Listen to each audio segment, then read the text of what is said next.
नमस्कार, दरभंगा समाचार में आपका स्वागत है। भारत में लगातार लड़कियों और महिलाओं पे जुल्म का सिलसिला लगातार जारी है।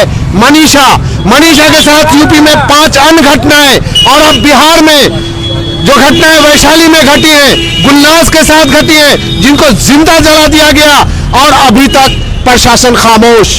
आप मनीषा से लेकर के गुलनाज तक का सफर तय करेंगे तो आप पाएंगे कि भारत में कहीं भी महिलाएं, लड़कियां सुरक्षित नहीं हैं। ये देश की स्थिति बन गई है। और मैं आपको ये भी बताते चलूं कि यहाँ की जनता, यहाँ की आवाम अगर जुल्म पे खामोश रही तो ये जुल्म दिन ब दिन बढ़ता जाएगा। और कुछ चंद लोग ही हैं जो मनीषा हो या गुलनाज हो उसके पीछे, उसके लिए आवाज उठाती है, उसके लिए लड़ती है। आज समस्तीपुर में भी विरोध जताया जा रहा है, आज मुजफ्फरपुर में भी विरोध जताया जा रहा है। आज यहाँ लालबाग में आप देख रहे हैं, सीधा आप देख रहे हैं कुछ बच्चियां, कुछ बच्चे जो युवा शक्ति है, जो युवतियां हैं, जो जवान हैं, जो इस दर्द को समझती हैं, उन्होंने कैंडल लेकर के यहाँ पे विरोध जताया है गुलनाज के लिए। देखना है कि इनके साथ इस जुल्म के खिलाफ कितने लोग इनसे जुड़ते हैं, इनकी आवाज बनते हैं और गुलनाज को इंसाफ दिलाते हैं। सवाल ये पैदा नहीं होता कि आज गुलनाज की बारी, इससे पहले मनीषा की बारी, कल हमारी बच्चियों की बारी आएगी। ये समाज कितना सुरक्षित है, यहाँ की बच्चियों को कितना इंसाफ मिलता है, ये आप अच्छी तरीके से समझ सकते हैं। अगर इंसाफ की बात करें तो इंसाफ तो दूर की बात, साथ में खड़े होने के लिए यहाँ की जनता नहीं आती। ये इंतजार करती है कि मनीषा के बाद गुलनाज और गुलनाज के बाद ये आवाज, ये दहक उनके दरवाजे तक पहुंचे, तब ये जागेंगे। दरभंगा समाचार जगाना चाहता है आवाम को। आइए हम बात करते हैं यहाँ खड़े कुछ लोगों से, लड़कियों से। सर ये बताया जाए, आप लोग यहाँ पे विरोध बड़ी कम संख्या है, आवाज बनने की कोशिश कर रही है गुलनाज की इंसाफ दिलाने के लिए, क्या कहना चाहेंगी आप? मैं इसी देश की बेटी हूँ और आज अपने देश की एक बेटी को इंसाफ दिलाने के लिए आई हूँ। आए दिन आप देखते हैं कि बिहार में कुछ न कुछ कांड हम बेटियों के साथ होता जा रहा है। मेरा सवाल ये है कि आखिर ये कांड होता जा रहा है तो आखिर गवर्नमेंट चुप क्यों है? आखिर बेटी तो बेटी होती है, बेटी की तो कोई जाति नहीं होती। हम कहीं भी सेफ नहीं है, इसलिए मैं कहना चाहती हूँ गवर्नमेंट को कि हमें सेफ दे, कोई ऐसा कानून बनाए कि जो दरिंदों ये काम करते हैं वो ये काम करने से पहले इसकी रूह तक कांप जाए। आप सोचिए किसी बेटे को अगर जिंदा जला दिया गया है, आप सोचिए इस चीज को महसूस कीजिए। जब हम किचन में काम करते वक्त हमारा हाथ थोड़ा सा जल जाता है, उस दर्द को सिर्फ हम बेटियां महसूस करते हैं, लेकिन उस जीते जागते इंसान को जिंदा जला दिया गया, आखिर क्यों? पूछिए आखिर क्यों गवर्नमेंट खामोश है? मैं गवर्नमेंट से ये सवाल करना चाहती हूँ। अगर इसी तरह गवर्नमेंट खामोश रहेगी तो याद रखिए बेटियां नहीं बचेगी बिहार में। इसलिए मैं कहना चाहती हूँ और अपने आवाम से ये कहना चाहती हूँ कि अपनी रहमत की हिफाजत खुद करे, क्योंकि सत्ता पे औलाद बैठी है। अपनी रहमत की हिफाजत आप खुद करें, क्योंकि सत्ता पे औलाद बैठी है। क्या नाम हुआ आपका? मैं शाजिया परवीन। ये शाजिया परवीन ये जो कह रही थी, इनका कहने का तात्पर्य होता, बेटी बेटी होती है, वो किसी जात की नहीं होती, किसी धर्म की नहीं होती, किसी समुदाय की नहीं होती, वो बेटी होती है। और बेटी जो है, अगर उर्दू में रहमत का इन्होंने कहा है तो वो हिंदी में इसको सीता कह लीजिए, इसको लक्ष्मी कह लीजिए।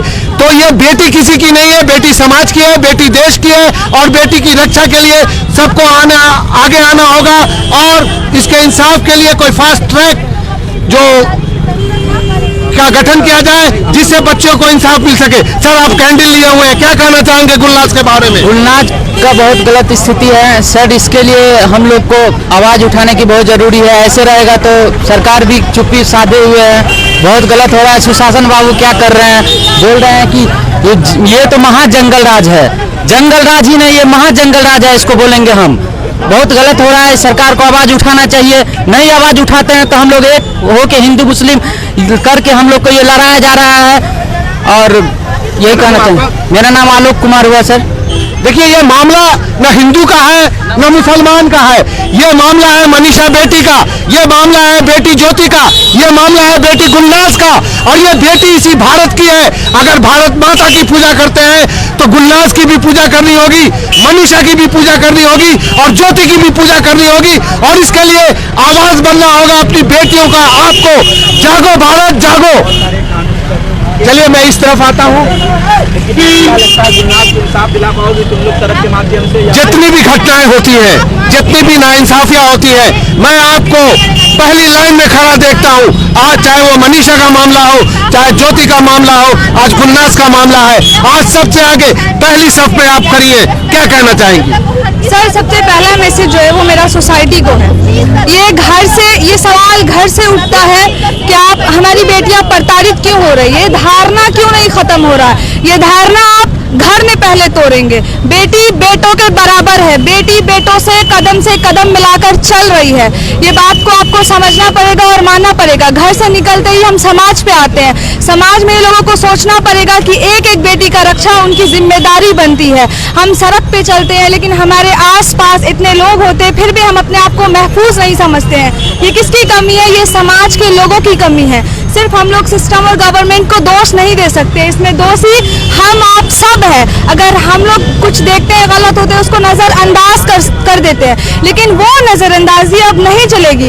हम सबको बराबरी से एक्शन लेना पड़ेगा और एक्टिव भी होना पड़ेगा कि हो रहे हादसे कैसे रुकेंगे। इस पे हमें सोचना पड़ेगा कि हम इसको कैसे रोक सकते हैं। इसको रोक सकते हैं, इसका एक ही रास्ता है कि जो सड़क पे लड़कियां चल रही है, आप अपने आप को इतना एक्टिव रखिए। सारे रास्ते पे दुकान होता है, लोग चल रहे होते हैं, मार्केट है, गली गलियारे में भी घर होते हैं, लेकिन घर के लोगों के भी इतने कान खड़े होने चाहिए कि उनके गली में क्या हो रहा है। अगर लड़की वहाँ पे चल रही तो वो महफूज है या नहीं, वो अपने आप को, लेकिन हम सड़क पे चल रहे होते तब भी अपने आप को महफूज नहीं समझते हैं। तो आज मेरा ये ठोस जो मैसेज है वो सोसाइटी को है कि आप बदलेंगे, हम बदलेंगे तो ये जो चीज़ है, हो रही जो हादसा है वो अपने आप रुक जाएंगी, ये जुल्म खत्म हो जाएगा।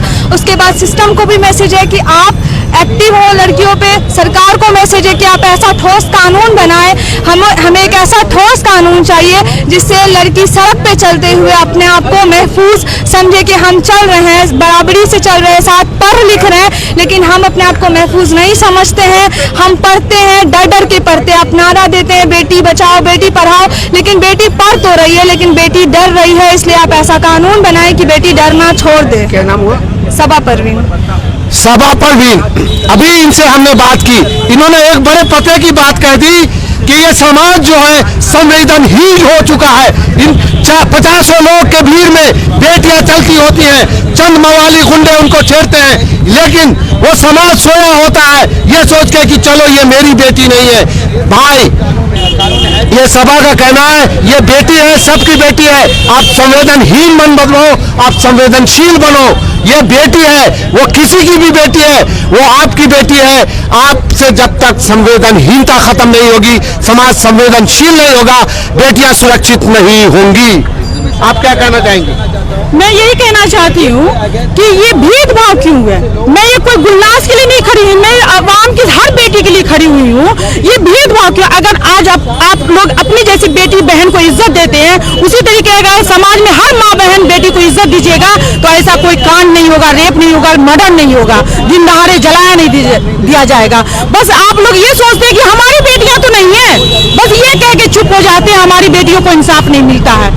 यार मैं ये सिस्टम के खिलाफ आवाज उठाती हूँ कि आप सब अगर एक हो जाए और अपनी बेटियों की तरह दूसरों की बेटियों को भी इज्जत देंगे कि वो भी हमारी बेटियां हैं, तो कोई ऐसा कांड नहीं होगा। अब मैं सिस्टम और सरकार से आग्रह करती हूँ कि जल्द से जल्द इंसाफ हो, ऐसा कोई कानून बनाए जिससे वो अगर कोई ऐसा कदम, अगर कोई लड़के नाबालिग बच्चे हो या कोई बच्चे अगर ऐसा एक कदम उठाते हैं तो उसको ये डर हो ये कि हम ये कांड कर रहे हैं, ये कोई गलत काम कर रहे हैं तो इससे हमारा फ्यूचर हो, इसके हमारा डैमेज हो सकता है। इसीलिए मैं नाजिया हसन, ये नाजिया जी जो बता रही थी कि नजर बदलनी होगी, नजर बदलनी होगी।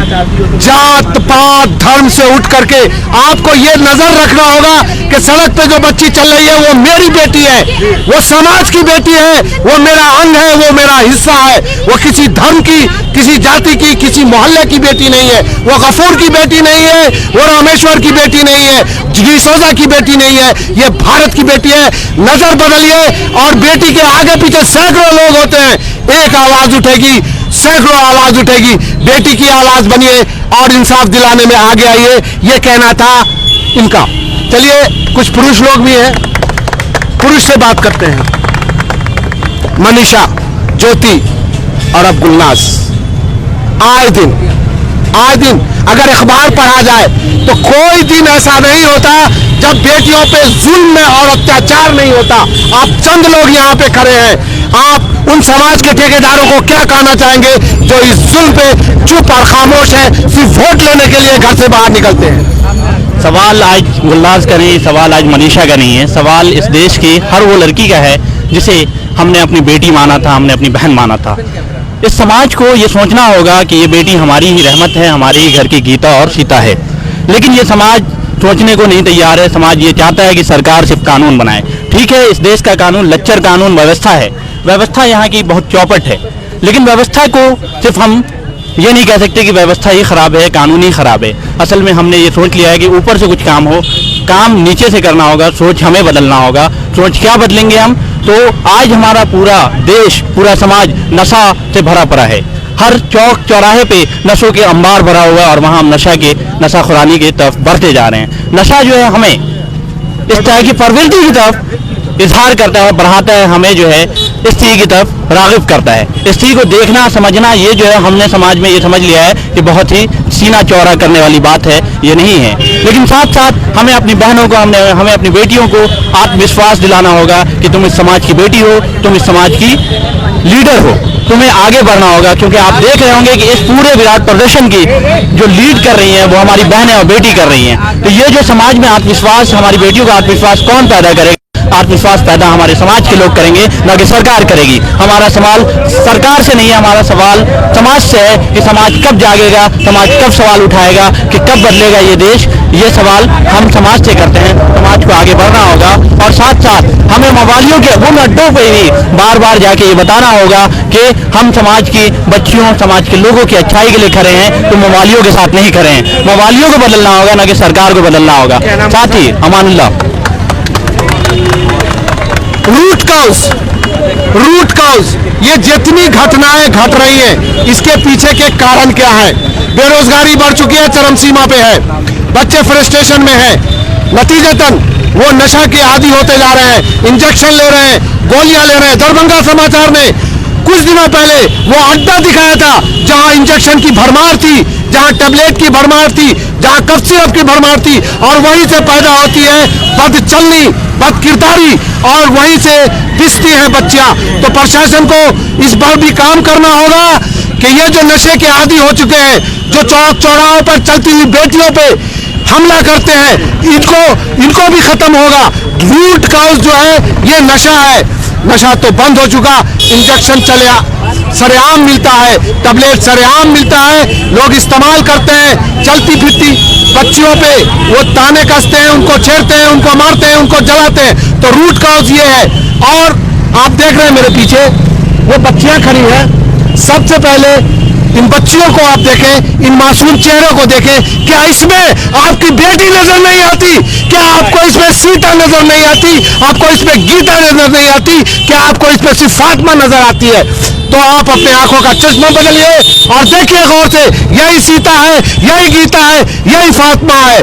और इसमें अपनी बेटी तलाशिए। रोड पे चलने वाली हर उस लड़कियों में अपनी बेटी तलाशिए। जिस दिन आप बच्चियों में अपनी बेटी, अपनी माएँ, अपनी बहनें तलाशना शुरू करेंगे, ये अत्याचार खत्म होगा। दरभंगा समाचार का ये दावा है। इजाजत दीजिए दरभंगा समाचार को। नमस्कार।